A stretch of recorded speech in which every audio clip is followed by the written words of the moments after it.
Great Lakes of East Africa. A jewel in the African crown. This is just incredible. Straight away you can see why this part of Africa has drawn people for thousands and thousands of years. It's an area dominated by the largest tropical lake in the world, Lake Victoria. Even from up here, its scale is hard to grasp, but the fertility of the land around is clear to see. For centuries, people have fished these plentiful waters and cultivated the rich soil.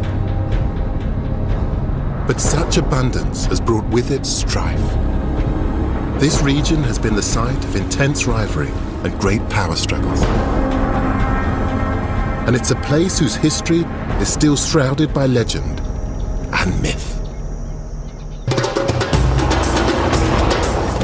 We know less about Africa's past than almost anywhere else on Earth. But the scarcity of written records doesn't mean Africa lacks history. That can be found in the artifacts, culture, and in the traditions of the people. In this series, I'm exploring some of the most vibrant histories in the world. I've come to Uganda to find out how centuries of conflict have shaped this region of Africa. This is a tale of two kingdoms. A story of rivalry, of warfare, of opportunism. For over 200 years, the kingdoms of Bunyoro and Buganda jostled for position, competing for valuable resources and using history and mythology to make a claim on the land.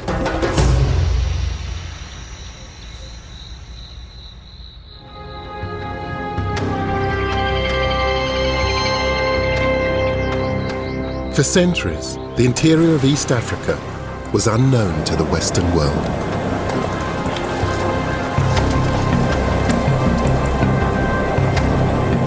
But that changed in the 1860s, thanks to a geographical puzzle that had been the obsession of Europeans for decades. The European adventurers were all desperate to claim the glory that would come with the supposed discovery of one particular place.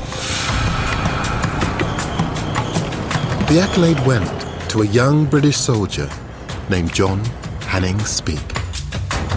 In 1862, he claimed he had discovered the source of the River Nile.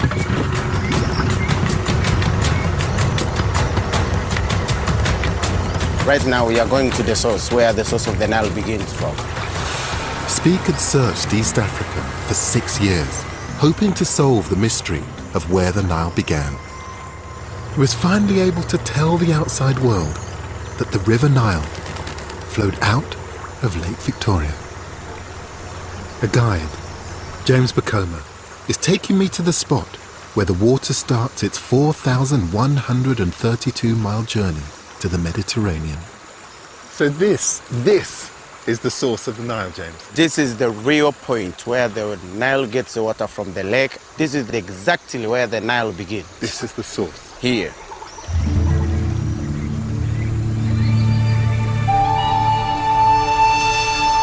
But the significance of Speke's adventure went far beyond the confirmation of where the Nile began.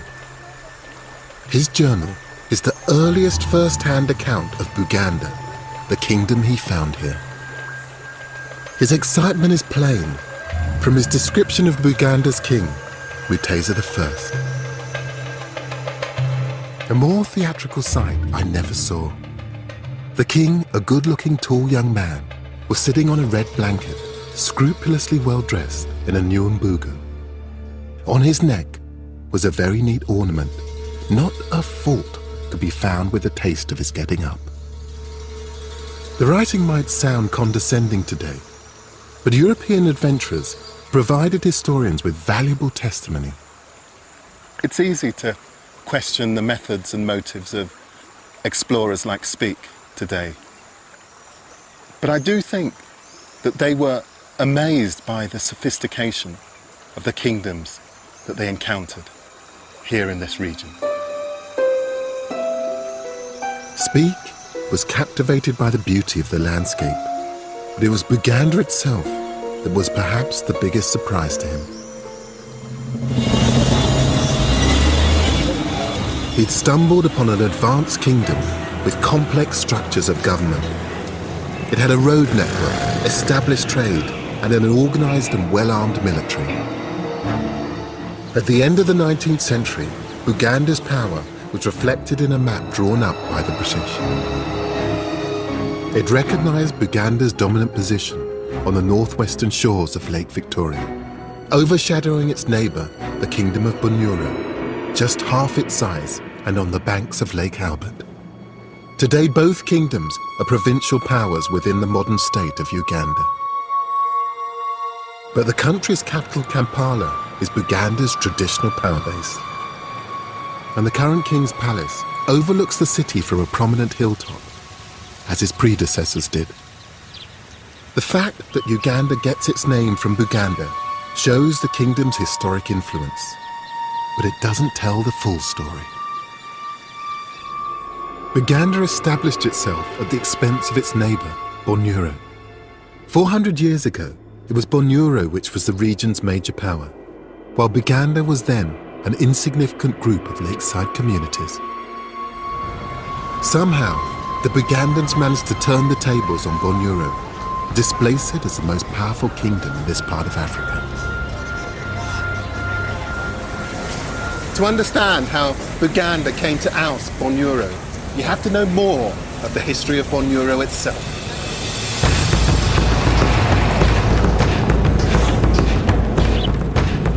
I want to find out how Bunyoro first became a major power, and then how Buganda overtook it so dramatically.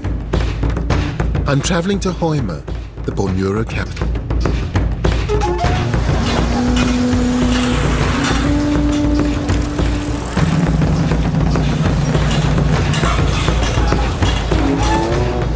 Compared to Kampala, Hoima's a fairly modest place. But when Bunyoro was at its height in the 17th century, this was a major trading centre. It may be hard to see now, but 400 years ago, Bunyoro was a place of considerable political, religious, and economic significance. Yulamu Nsamba is a court historian and the private secretary to the current king of Bunyoro. Bunyoro was powerful as a trading country. Hoima was a market town. There used to be a king's market here. It was quite a busy place. And goods sold used to come to be locally made and also from long distance trade. There was a long distance trade route from Lake Albert through the Sudan to Cairo and beyond. In fact, there were several markets scattered all over the kingdom, and there would be routes linking them. And how did Bunyoro actually build on its economic successes? Well, Bunyoro built on its economic successes in terms of expansion, in terms of building an infrastructure.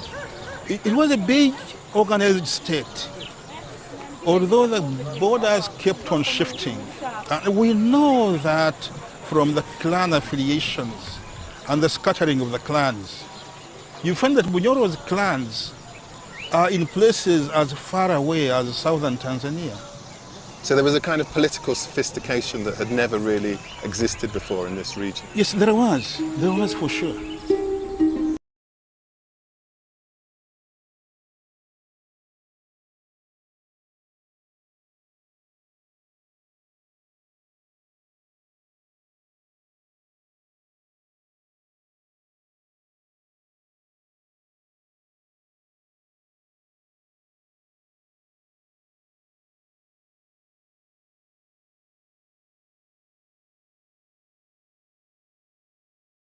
And the history of its ascent.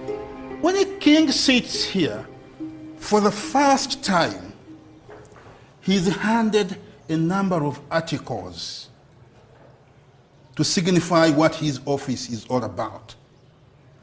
One of the articles he's handed is a traditional hammer. That puts him in office as a head of all the metal workers in his kingdom. He is also handed a traditional hoe. And the message is, encourage your subjects to grow food. People should not starve. That's why you are a king. So all of these different things that they tell a particular kind of story, or they each add a different element to the story of Bunyoro. Each item here has a story to tell. The hoe, the hammer, the iron spears, they indicate aspects of the kingdom's power. But underpinning it all was something much greater. The kingdom of Bunyoro reached its height during the course of the 16th and 17th centuries, and it did so in part due to one crucial factor. Bunyoro claimed that it was directly descended from an ancient empire more powerful than any other in the region. It was called Kitara. According to oral history, Kitara had been a vast empire ruled by a powerful dynasty known as the Twezi. Historians still disagree about whether Kitara or its Twezi rulers ever existed. But even today, the people of Bunyoro revere the Twezi as gods. Every week, dozens of people from towns and villages throughout the region travel to worship at a Twezi shrine. I've joined them on their pilgrimage to Mabendi Hill.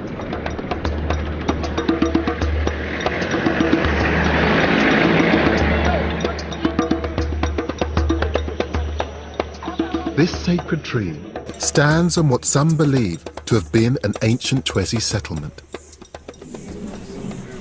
Within each one of these buttresses is a different sub-shrine. And I think each one of these sub-shrines is dedicated to a different kind of prayer. The presiding spirit of the shrine is a Twezi matriarch named Nakayima.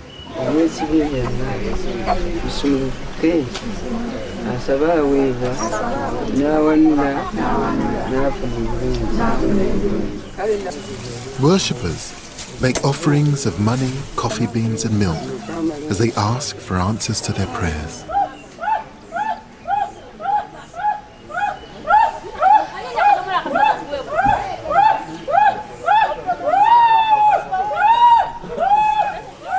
This obviously really matters to people. I mean, the potency of this. This isn't a tradition frozen in aspect. This is still alive and well and celebrated.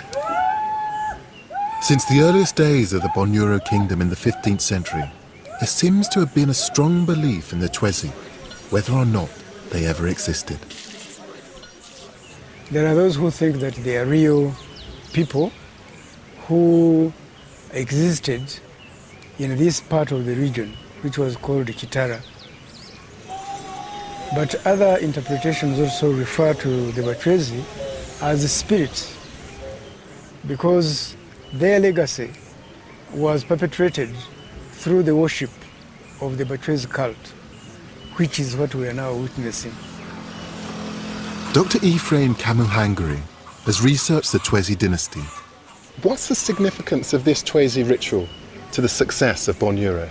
It is the strength of the religion that actually boosted the political claim of the new rulers. So it legitimizes them? Yes, yes. This relationship with ancient Twezi? The relationship is the legitimacy they claimed from the former rulers of Kitara that actually strengthened their control over the new kingdom of Bunyoro.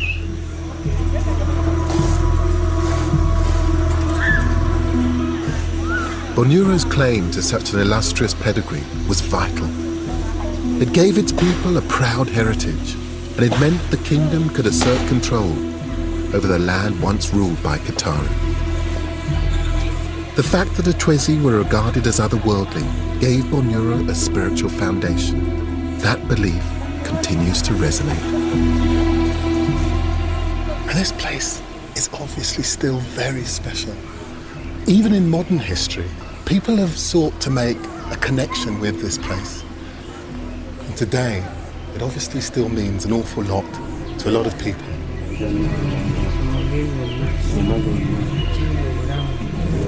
Faith in the Twezi has lasted over the centuries for good reason. There's physical evidence that suggests the predecessors of Bunyoro may not be figments of the imagination.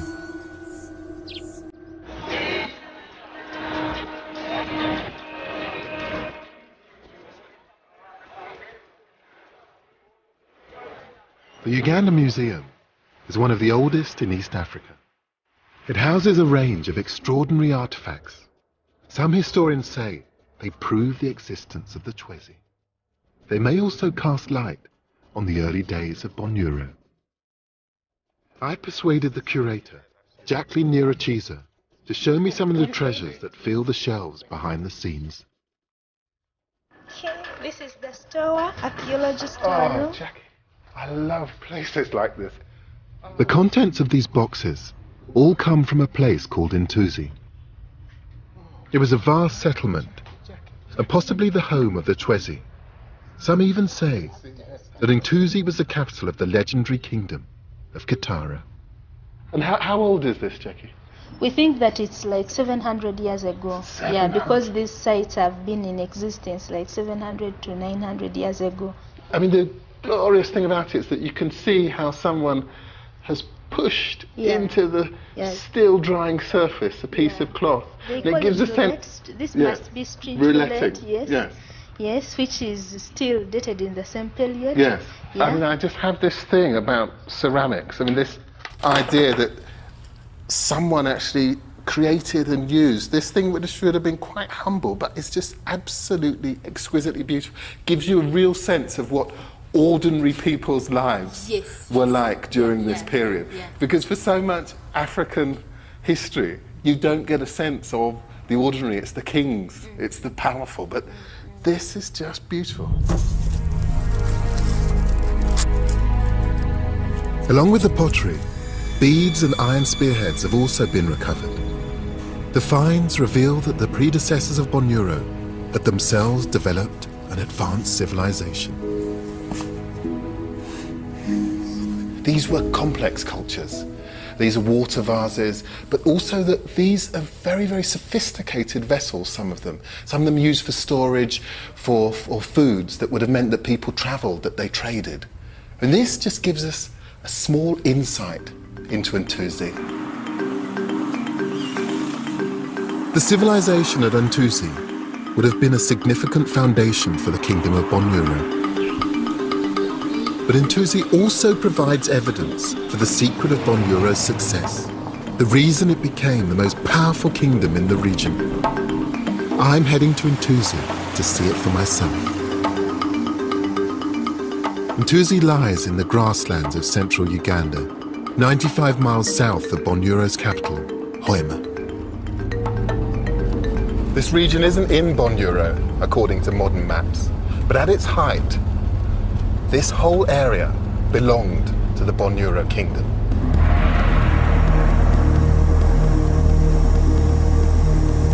And it was here, at a time when most historians thought Kitara and their Chwezi rulers was simply a myth, that a discovery was made that forced them to reconsider. When archaeologists began excavating these sites in the 1920s, they couldn't quite believe what they were unearthing. An ancient organised society that dated back 1,000 years.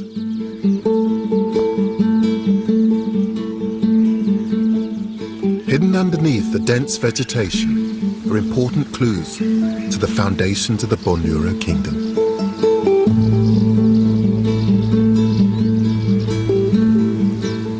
Archaeologist Dismas Ongwen has carried out excavations at this site. Everywhere you move, you see the archaeology of the area. And everywhere you go, you find the iron slug like this, you find pottery. Yeah, just look over here. You find there's massive evidence of pottery. There are artifacts strewn for miles around. But archaeologists were fascinated to find a dense concentration of material at two ancient rubbish dumps. Too old for this. In oral history, they're referred to as the male and female mounds. for reasons that remain a bit of a mystery.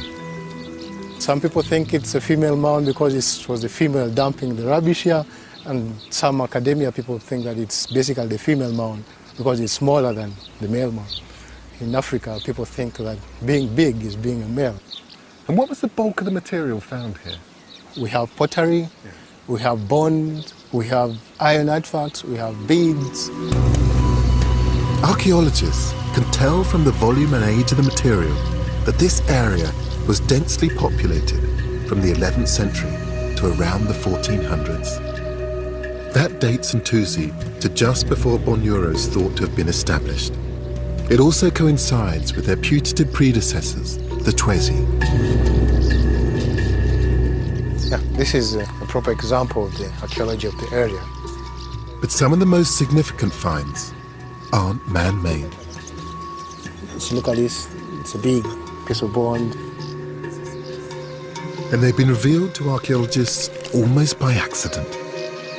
If you look at it from what is happening here, the running water is actually eroding up the topsoil and it's leaving the archaeology. And I'm pretty sure that much of it has been washed off. So the water erosion is actually exposing the archaeology of the area.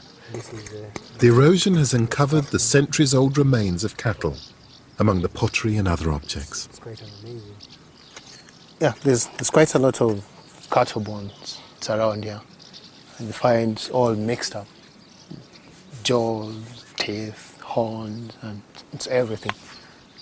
It is very special just picking up something like this that may have been part of a herd of cattle, perhaps 800 or 1,000 years ago, that actually moved across this landscape. I mean, obviously it's changed a lot, but not so much. I mean, there are still people here working with cattle. It's just very special. The presence of cattle bones here is hugely significant. It gives a clear indication of the wealth of Ntuzi society, which the kingdom of Bunyoro is likely to have inherited. The animal bones also tell archaeologists a great deal about the lives of the people. First of all, these were cattle herders, and they are looking after cattle in big numbers. And actually, if you look at some of the bones that we find around, we find there is evidence that they were actually slaughtering the younger bulls.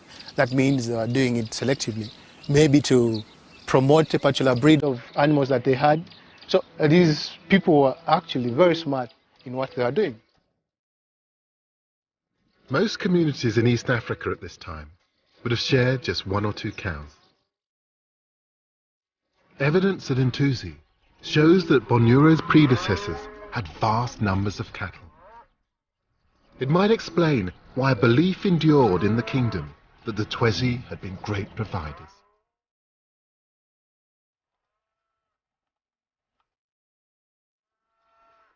Bunyoro continued the pastoral tradition that had been established in the centuries before the kingdom's rise to power. They probably would have been tending herds of a breed like these Ankoli cattle. The extraordinary volume of livestock made Bunyoro unusual.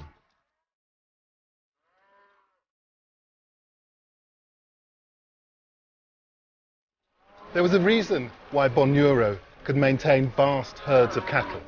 The Bunyoro had a mineral that was vital for the welfare of people and cattle alike. The Bunyoro had salt.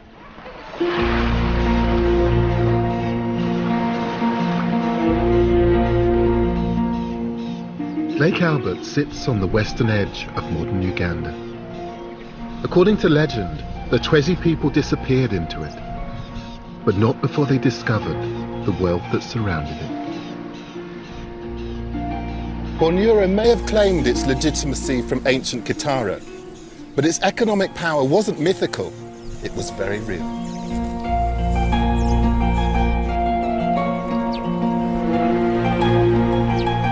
The hot springs that flow into this lake provided Bunyoro's valuable mineral, salt, essential to all animal life, enabled the kingdom to grow in strength.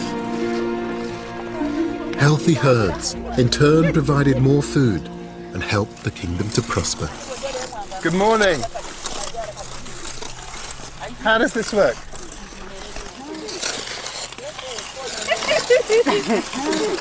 So you're just scraping the top layer of soil? Okay, like this. So in this is the salt? The salt is actually in here? It smells a little bit sulphury, but obviously that this is very valuable material, this earth. And this for hundreds of years has served these women and these communities incredibly well. The production of ash salt here at Kibero on Lake Albert's shores is thought to date back some 900 years. This occupation is hereditary and is carried out exclusively by women. I hope I'm helping rather than hindering your work. Oh yeah, I'm obviously hindering it. There's real skill in this. I just don't happen to have it. And the thing to understand is it's very warm. And doing this sort of work day after day under these kinds of conditions, it must be pretty tough work. The salty soil is gathered and dried in the sun for about a week before being mixed with water and left to percolate. The resulting liquid is boiled to produce ash salt. The same earth is leached over and over again, making this an unusually sustainable technique that produces salt of the very highest quality. This has probably gone on unchanged for hundreds, perhaps thousands of years on this very spot. This is a valuable product coming right up out of the very ground itself.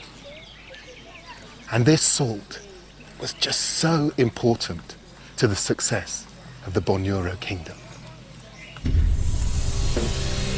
The kingdom's control of salt fields, both at Kibero and further south at Katwe, allowed them to build both a stable economy and in turn a strong political base. Without salt, Bunyoro almost certainly would never have become the great kingdom that it did. Bunyoro produced volumes of salt far greater than the local population would have needed. The surplus helped to establish a vitally important network of trade in the region, which was controlled by the state.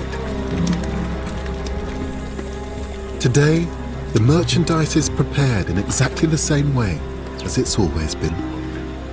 And this is the final stage of salt production, when these beautiful conicals of salt are produced, ready to go off to market. Salt was a much sought-after commodity.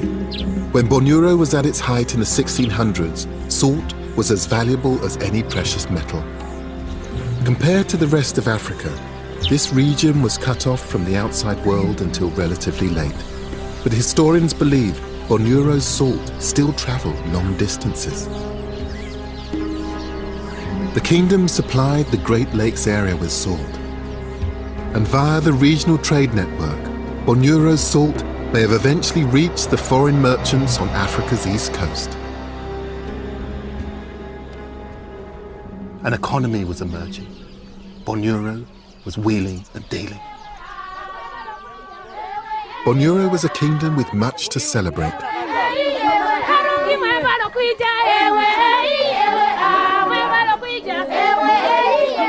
As trading evolved and markets grew, the people of the Bunyoro kingdom turned to their traditional crafts for more commodities to sell. Bunyoro's metalcraft was renowned. Its blacksmiths made the king's symbolic hammer and hoe, and there was a demand for Bunyoro's iron products throughout the region. The blacksmith's expertise is acknowledged at festivals such as this one, which celebrates the lunar cycle. The new moon rises at midnight tonight, and it's a time of renewal. It's meant to be a period when the women menstruate, but it's also a time when the blacksmiths have special power.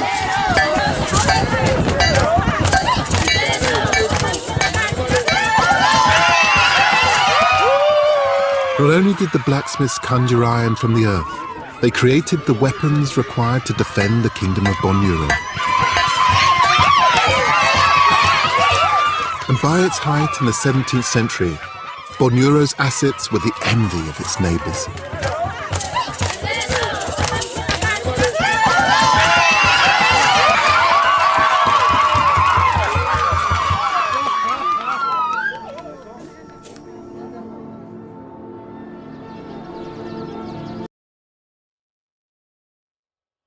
Thanks to the power of the king and the strong clan chiefs, Bunyoro's influence stretched over a vast territory.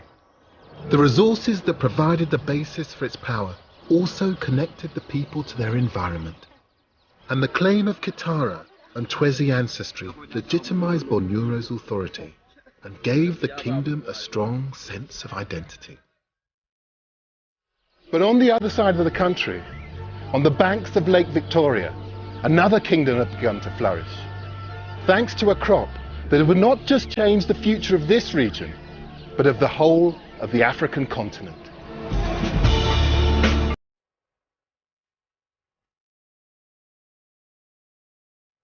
The kingdom of Buganda began as small groups of clans who cultivated land by Lake Victoria. Their metamorphosis from a handful of communities to a powerful kingdom was thanks in part to a humble food crop, the banana.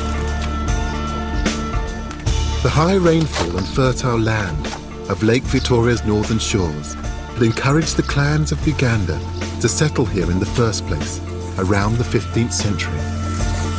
By the 1600s, a cohesive state had emerged, the result of organised cultivation of its most important crop. Bunyoro had its salt, but the bananas of Buganda would create a kingdom that would challenge Bunyoro's dominance once and for all.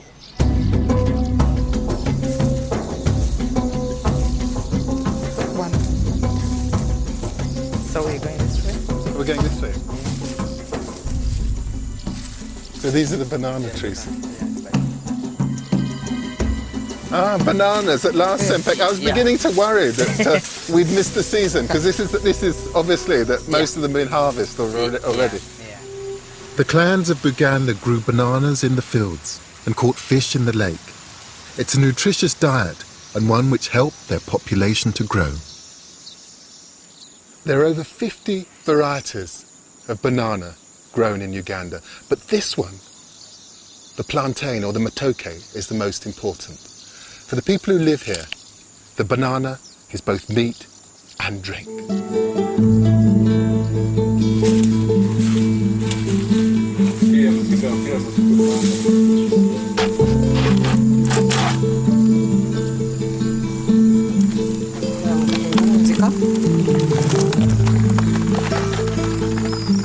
How wonderful. So the whole tree has to come down to harvest the banana. You get a sense of how important these are, that they're not just crops to be eaten. For the Buganda people of the 17th and 18th centuries, the banana was revolutionary. It not only fed them, but its leaves thatched their houses, its fibrous stalks were used to make cord, and its stems were used to build their defences. Lirina omugaso munene nnyo kwegamba mu bulamu bwaffe nga ffe Abaganda. Gamba lituwa amaanyi ffe oba lituwa amaanyi. Lituwoomera nnyo nnyo nnyo. Mmere tuwoomera nnyo eno. The banana and its related products quickly became commodities, which the clans of Buganda traded in the regional economy, just as Bunyoro had done with salt. And it's still part of the staple diet of the region today. I've had plantain before, but this is matoke, cooked the traditional Ugandan way. I can't wait. Oh, what a glorious smell. Oh, that looks lovely. It's very delicious. Absolutely wonderful. Thank you. Liwooma munnange bwe lityo.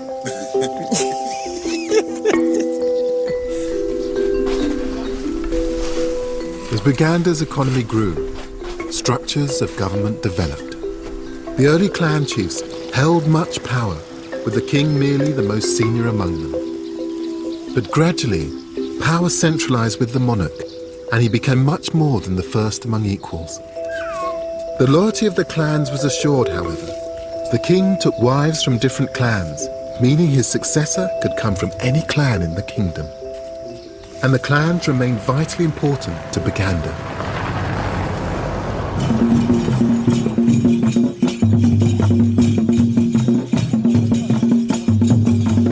Today, more than 50 clans exist in Buganda. Each takes an emblem from the natural world. These men are from the Mushroom Clan.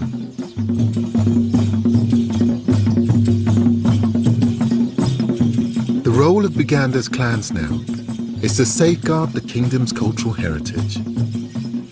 Drums are particularly treasured as they are believed to hold the spirit of the nation. None of us has lived as long as these drums. So what they tell is something of such a long time ago that you wouldn't want to let go of in your lifetime. Mr. Gombe is the custodian of his clan's drums. They aren't only used as a method of communication. Each clan is identified by a unique rhythm. For you to have an identity, you have to have a drum, because it is on that drum that you sound who you are. Aye. Aye. Yeah. Egabolokota, egabolokota, tegwante. Egabolokota, egabolokota, tegwante. Bamala okulya tetwalyanga. Bamala okulya tetwalyanga. So balyanga. And so on and so forth. And how important are drums for Buganda? They mean a lot to us, but most important, they remind us of our ancestry. The clan structure was hereditary, but the increasingly powerful kings also appointed chiefs. That engendered a competitive spirit among Buganda's ambitious young men, as well as their loyalty.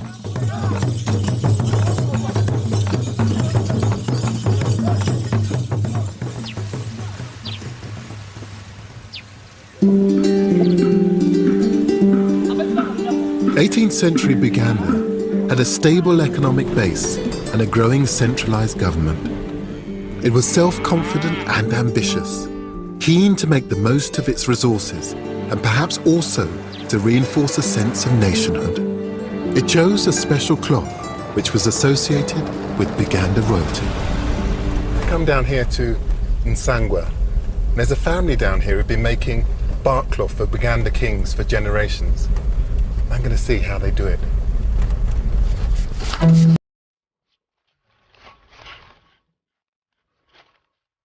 Bark cloth is made from various types of fig tree. It has long been a symbol of the Kingdom of Buganda. Omutaka Kabugoza is the official maker of royal bark cloth. Abekika eky'engonge ffe twazuula omutuba ogukoma gwako.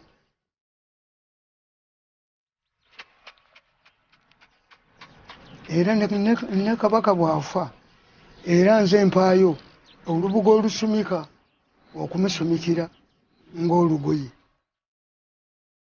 Bark cloth provided kings and clan chiefs with a visible symbol of the Buganda nation.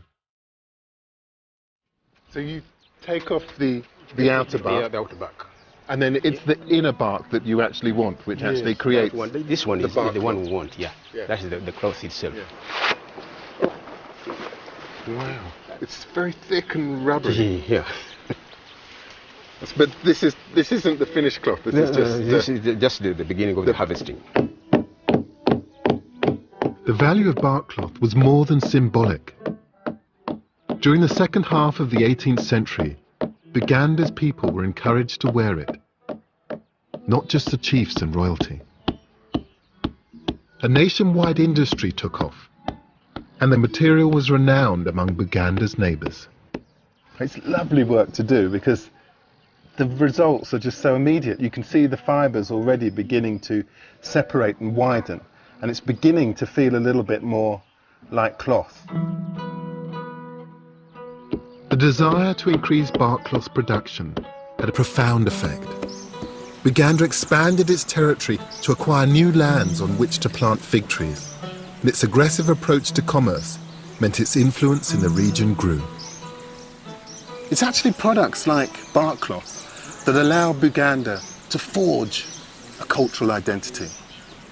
But it also allows them to participate in new emerging economies.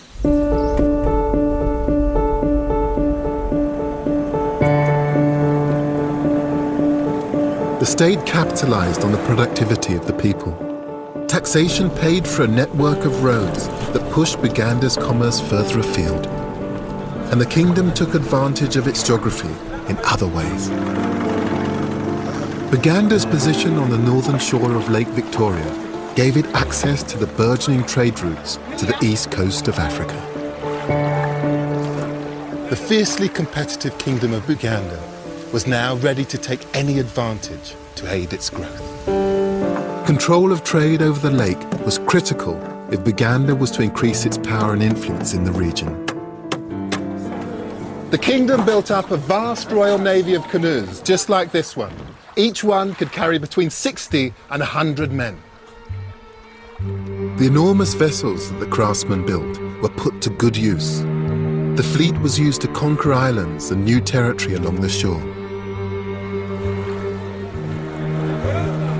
The kingdom's navy also escorted traders from the east coast directly to Buganda, ensuring the kingdom controlled the lion's share of new commerce coming into the region. In the mid-19th century, the first foreign traders arrived. Swahili and Arab merchants were interested in ivory and slaves. It was a significant moment in Buganda's history, according to Professor Ndabeza. The arrival of Swahili and Arab traders from the East African coast had great impact. One, they brought in guns that tilted the balance of power in favor of Buganda because it controlled that trade from the East African coast. Two, they brought in goods that had not been in this region and were sought after. So the Buganda kingdom controlled this new trade. So this was a formidable culture, both in terms of trading, but also in terms of military might. It was actually an organized state that could organize law and order and had at one time a standing army, and it could defend the lives and property of its people. So it was a state, although not exactly in the modern sense of the word, but it was a state that could organize such a big force, feed it, and manage to control it and command it. The point, however, is that Buganda kingdom could amass such a force in that period without any external assistance, which demonstrates that Africans, before the coming in of foreigners, were organized and could amass a standing army of such a big force and deploy it at any one time.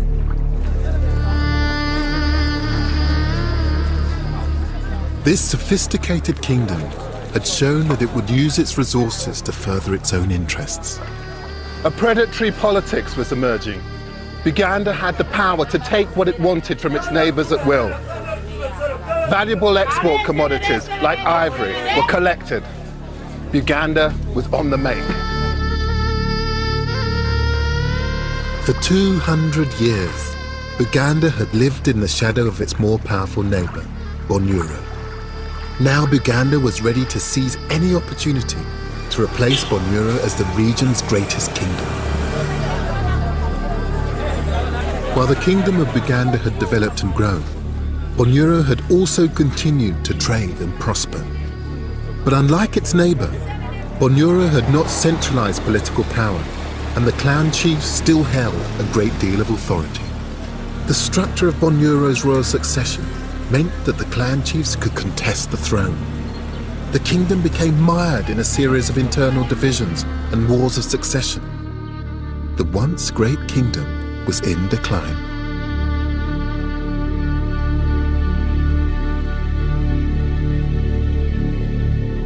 Buganda exploited its rival's weakness. It began occupying Bunyoro's more vulnerable territories.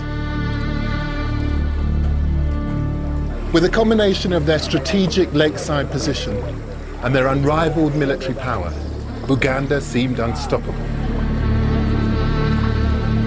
Buganda seized land that cut off Bunyoro from the lake and from the lucrative trade that crossed it. Then, around 1830, a shattering blow. Bunyoro lost crucial territory that would weaken the kingdom as never before. Bunyoro lost its salt.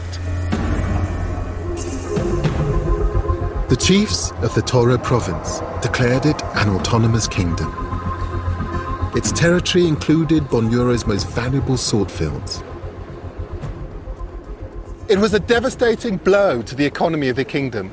But whilst Bunyoro threatened to fall apart, Buganda was ever stronger. The days of growing banana crops and expanding their plantations had instilled a notion of communal effort in Buganda. At the height of the kingdom's power, it was able to marshal its people and resources to act in the national interest. But its neighbour Bunyoro was not about to give up the fight. These are the tombs of King Kabalega, remembered as one of the greatest kings this country ever knew.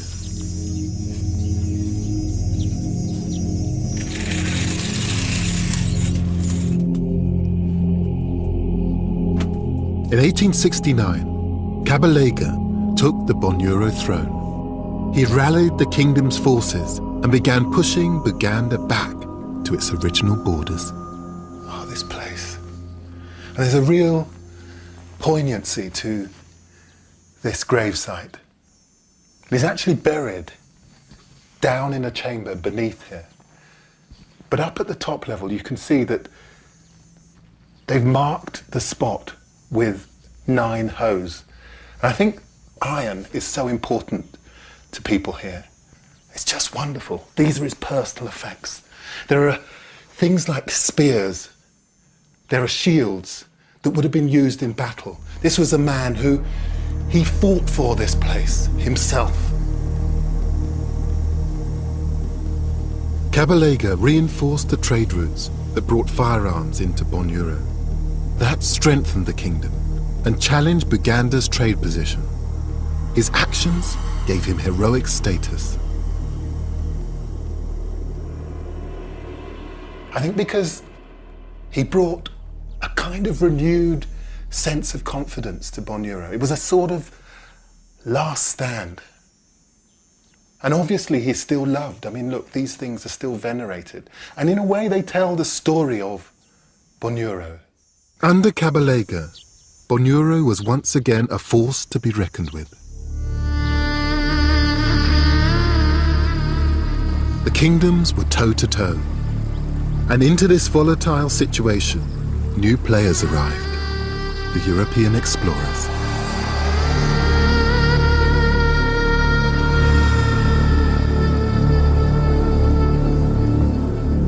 John Hanning Speke's 1862 account of Buganda and the source of the Nile had inspired other expeditions to the region.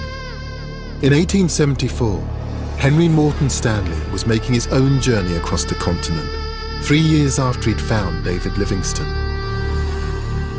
His explorations left him convinced of Livingstone's argument that Christianity would improve the people's lives.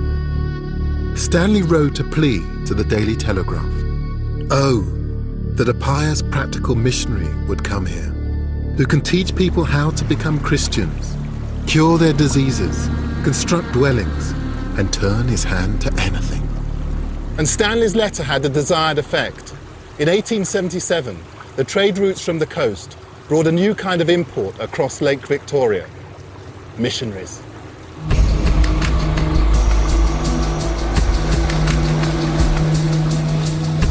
The arrival of missionaries in Buganda had profound implications for the kingdom and its rival. The missionaries discovered a country full of willing converts.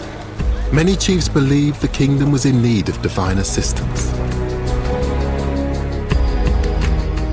It had suffered military defeats in skirmishes with Bunyoro.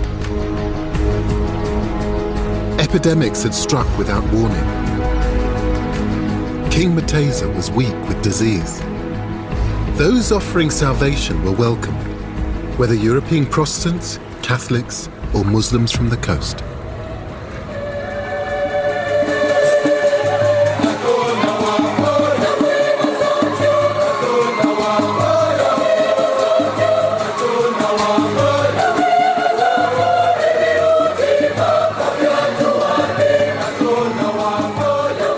Religious conversion didn't result in peace and goodwill, however. Instead, it destabilized Buganda even further.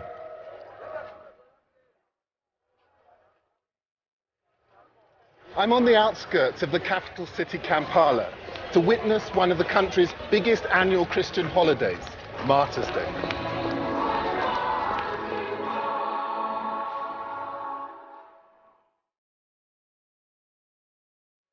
These pilgrims are commemorating the deaths of 22 Catholic martyrs, who in 1886 paid with their lives for choosing God over their king.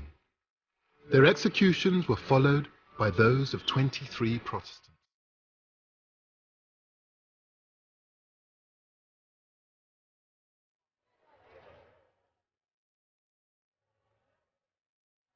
The killings had been ordered by King Mwanga. He'd inherited a weakened monarchy after Mutesa's death. His assertion of authority was an attempt to control the religious factions that were now competing at Buganda's court.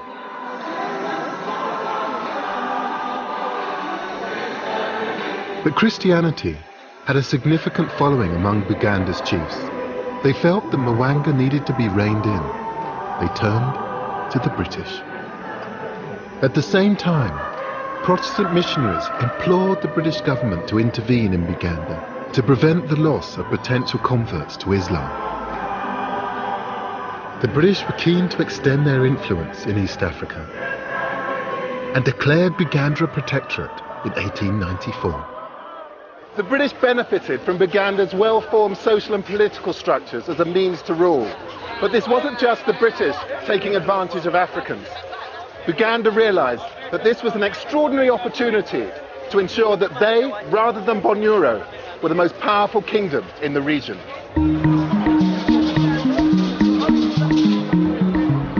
For the chiefs of Buganda, the alliance with the British was a marriage of convenience.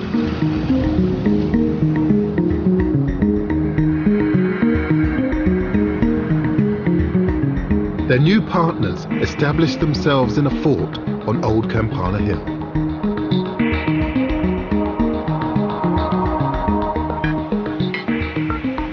And so there was actually a flag that sat over a building on this site? Yes. A Union Jack? The Union Jack, yes. Historian Deo Katono has analysed the relationship between the British and Buganda when the protectorate was established. I think the protectorate was a benefit for both parties because for one part, for Buganda, it helped them to stabilize, to create a new foundation for the kingdom in Buganda. And then for the British, the declaration of a protectorate over Buganda laid the foundation for establishment of the colony over Uganda. So the benefit was on both sides. Yeah. The British gained on their part, and the Kingdom of Uganda gained also on their part. In 1896, 2 years after signing the treaty with Buganda, the British extended the protectorate over the territory that would become Uganda. It included the Kingdom of Bunyoro. But Bunyoro's king, Kabalega, had no intention of cooperating. So the Buganda-British alliance launched a preemptive strike, with the British calling the shots. It involves the majority of the soldiers are Buganda soldiers. So they use Buganda as a stepping stone now, as a springboard. They're using the personnel. Yes. They use the military system of Uganda to invade Bunyoro. Isn't this humiliating for Buganda as well? Isn't this to be subservient to the British in this war? No, it's not. No? No. It is an opportunity. Buganda looks at it as an opportunity to expand. But I imagine that the long-term strategic aim of getting rid of the Bunyoro is completely obscuring the kind of the everything else.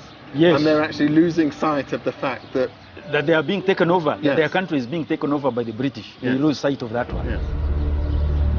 Buganda's chiefs were focused on ensuring their kingdom's supremacy over their rival. And they succeeded. During the violence, Bunyoro is thought to have lost 3/4 of its population. Tens of thousands were killed in action. Many more succumbed to famine or fled the country. The deaths of such a staggering number of people decimated the kingdom, not just physically, but spiritually too. And for a kingdom that believed in its permanence in this environment, it was a brutal blow. Bunyoro was crushed. But just when Buganda might have been expected to celebrate, its king made an astonishing decision. MUZA'NGANDA realized he was little more than a puppet. He rebelled in 1897, joined forces with his arch-enemy, Kabalega, and waged war on the British. Their joint effort resulted in the two men being captured and exiled to the Seychelles in 1899. But in the centuries-old contest for supremacy, Buganda had emerged the victor. The British protectorate was named Uganda, and the British used administrators from Buganda to enforce the law across all the kingdoms of the nation. Many outside Buganda felt unfairly treated. The old rivalries would never die. In 1967, however, the kingdoms themselves did. Under the dictatorships of Milton Obote and Idi Amin, they ceased to exist for a generation. But while the kingdoms may have seemed dead, they weren't buried.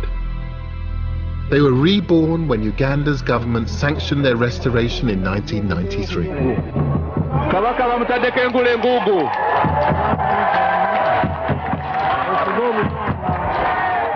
In both Buganda and Bunyoro, there was common cause for celebration.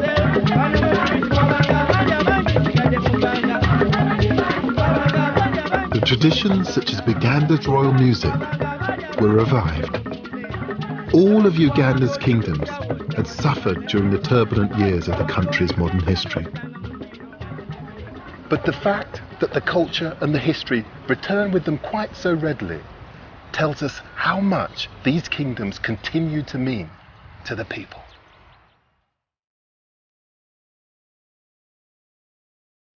And although that was the last in the current series of Lost Kingdoms of Africa, Series 1 is now available on DVD. Next this evening, a love of history and a passion for the written word. How a group of Bosnians determined to save an important library in the midst of a bitter war, in The Love of Books.